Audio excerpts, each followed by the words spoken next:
Bismillahirrahmanirrahim. Alhamdulillah Rabbil Alameen. Wassalatu wassalamu ala ashrafil mursalin. Amma ba'd. So Hazrat Sheikh Zakariya writes, number 14. After Tarawih and after resting for a while, he used to go home, where for 15 to 20 minutes he talked to his family members.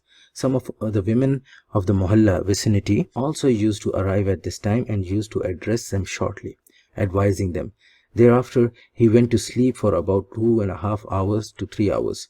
Understand that this is also at the equatorial region in India and everything. So the time management is different than what you would apply for in your areas. For example, for us, the time that is spent in the night time is so limited that we will not be able to apply these time managements to us. As we go towards longer nights, then perhaps we can divide our nights with regards to these different habits. Continuing further, number 15, it was his habit to recite 2 juz in the Tahajjud Salah. Subhanallah. So 1.25 juz in Awabin, then 1.25 juz in Tarawih, repeating the same, and then now 2 juz in the Tahajjud Salah. Sometimes it was a bit more and sometimes a bit less according to the time available. When the hadith on the Nazair came along in the Bazl al-Majhud, which is not in accordance with the sequence of the verses of the Usmani Quran, he told me, copy this hadith on a piece of paper. Today I want to recite it in this sequence in the Tahajjud prayer.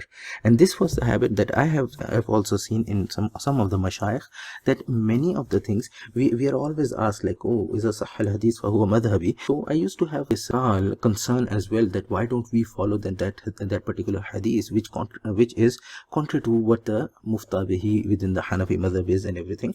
And I asked a couple of my teachers and everything with regards to it, and the question and the answer that I got was just like this, that if you want to follow that hadith because it is still established from Rasulullah SAW, then do it in your own nawafil.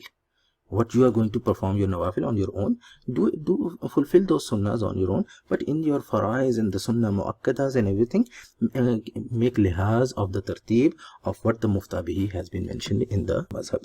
Right. I have heard that Hazrat Sheikh Mahmud al rahimahullah used to recite 2 rakats in nafil salah while sitting down after the witr salah. Someone asked him, Hazrat, is it not so that the reward of the salah sitting down is only half? Shaykh al-Hind rahimahullah replied, yes brother, but my heart desires to follow the example of Rasulullah SAW, whether the reward is more or less. And my opinion is that according to the rule, the reward of nafil salah performed while sitting down is half. But when performed with this love for Rasulullah SAW and with the desire to follow his example, the reward is perhaps even more than when standing. After all, the saying is quite well known that the Majnun even loved the dogs of the town where the Layla lived. One of the logical answers for this that is given is, yes, while sitting down in the nafil salah, you instead of two nafils, you get the reward for 1 nafil as per the hadith. But at the same time, because Nabi Sallallahu Alaihi Wasallam's habit coincided that he used to sit down and perform 2 nafil, that sunnah was achieved along with that 1 nafil. Number 16. According to the different times of the year, Hazrat used to get up about 2 or 3 hours before the dawn. He had sahri about half an hour before the dawn, over which he took about 15 to 20 minutes. Thus, he finished about 15 minutes before Fajr. About 15 minutes before Fajr, meaning 15 minutes before Subh Sadiq enters. And this will be the imsak time as well. Number 17. He had no special habit of eating anything special, example milk or anything similar. It so happened that a present of a kind of a sweetmeat was brought. He used to give it to the whole family, while he himself used to take merely 1.5 spoonful. However, sometimes pulao used to be cooked for sehri, but never for iftar. I have already stated that in Kandla and Gango, it was considered wrong to eat pulao in the sehri time, and as it caused thirst afterwards. As for myself, after eating pulao at Hazrat's place for a long time, as my health remained good, and as long as sehri remained a special eating occasion, I continued eating pulao. And now for the last 10 or 12 years, since there has been a host of visitors at all time, there has been pulao, meat and roti at the iftar times, and sweet rice at sehri. At Hazrat's house, fresh roti was baked. There was also the fixed habit of tea drinking. I cannot remember myself drinking tea at Sehri time, because in Ramadan it was my habit to sleep after the Fajr Salah. From 1338 Hijri onwards, my first Hajj onward, the habit of not sleeping at the night during the Ramadan started. This has been my habit until the last 7-8 years. However, now lately my illness has put an end to all my fixed habits and practices. So another thing here we understand is that a fresh roti was being baked for the Sahri time and everything. And this also brings in another point that my Sheikh used to mention, that Allah subhanahu wa ta'ala has kept a share of reward for the household. So when the family goes out of their way to do these menial chores of the day, making fresh roti or maybe making preparation of iftar or sehri or anything like that, what we may recognize as a menial chore of the day, for them to do this kind of a chore is an ibadah, and they are getting rewards just like we would be getting rewards for the worship. So this is a share for them, which they utilize as well. Number 18. It was Hazrat's habit in Ramadan to perform Fajr Salah at the onset of the grayness of the dawn is far, but it was done about 10 or 12 minutes prior to the time at times other than Ramadan. Meaning it was brought in about 10, 12 minutes or 15 minutes before, so that it can be closer to the sahur that they had done. And this is the Hanafi opinion as well, to actually delay the Fajr from Dalas, from right at the entrance of the Salah. 19. Throughout the year after Fajr Salah, it was a habit to sit reciting various wazifas. In the cold days of the winter, he did so after entering into a privacy of his own room, while during the hot days he sat on bed in the courtyard of the madrasa until sunrise. At such times, he also went into deep meditation, muraqabah. Then from sunrise onward, he busied himself with the lecturing of the Bukhari Sharif and Sahih Tirmidhi.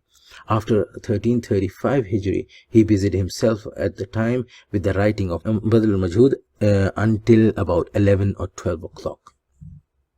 During the Ramadan of the time, he used to rest for about an hour after performing Ishraq. In the hot months, he then dictated his thoughts on the Badl al-Majhud till 1 o'clock, while in the cold months, he did so until 12 o'clock, thereafter resting till Zohar Salah. So this may not be with regards to the Ramadan specifically, but his schedule around the year. Number 20. During Ramadan, Hazrat himself used to lead the Tarawih prayer until about 2 years before his death.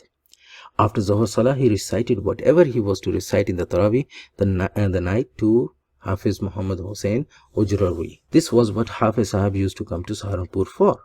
Occasionally, when for some reason or other Hafiz Sahab was absent, he used to make dua with me. But during this stay in Medina, he always recited to me. After my return from Hajj, it was the time when his work on Bazl al-Majhud had also been completed, and he developed the habit of daily reciting one juz to his wife. It was this juz which he was to recite in Salat al-Awwabin that night, and also in Tarawih. Number 21. From after this Hajj, Hazrat used to make dawr with my late father, rahimahullah alayh. It was this juz which he was later to recite in Tarawih. I have not seen Hazrat make dawr with anyone else except my late father. Number 22. I have very seldom seen Hazrat reciting the Holy Quran by reading from the Quran. Only sometimes did I see this. Number 23. Except for the last 2 or 3 years of his life when he had grown weak and was plagued by illness, I have never seen him not performing i'tikaf of the last 10 days of Ramadan. He used to perform it in the old Madrasa Masjid before the erection of the Darut Talaba. And after his hostel was built, he performed i'tikaf in the Darut Talaba Masjid.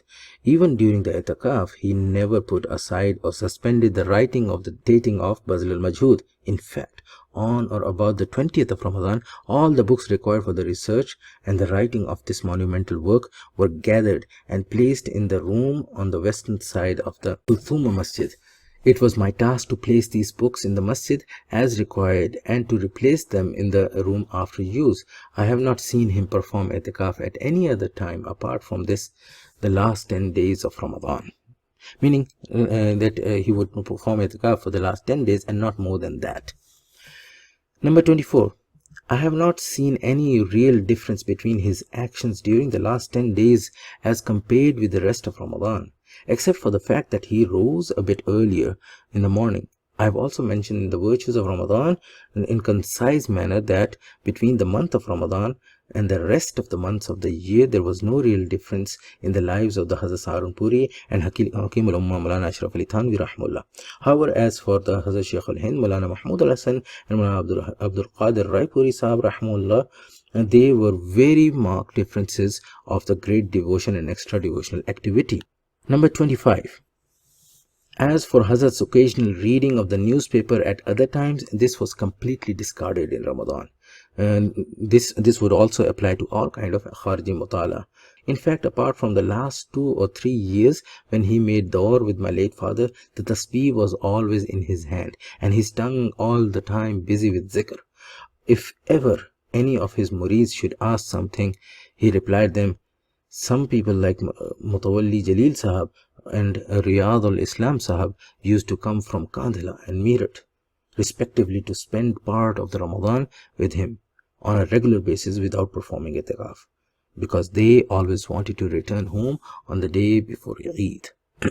And this habit I have seen among my teachers as well. As the Ramadan would start, they would start cutting off all the side activities which they would normally engage in at the different times, and this would help them focus their Ramadan activities to those which are more efficiently for their worship and ibadat. Let's stop here. May Allah give us tawfiq to look inward into the lives of these elders and take benefit and lessons from them for ourselves as well. Subhanallah wa bihamdihi, subhanakallahumma wa bihamdik, wa nashhadu an la ilaha illa anta astaghfiruka wa atubu ilayk. Jazakallah. Wassalamu alaikum wa rahmatullahi wa barakatuh.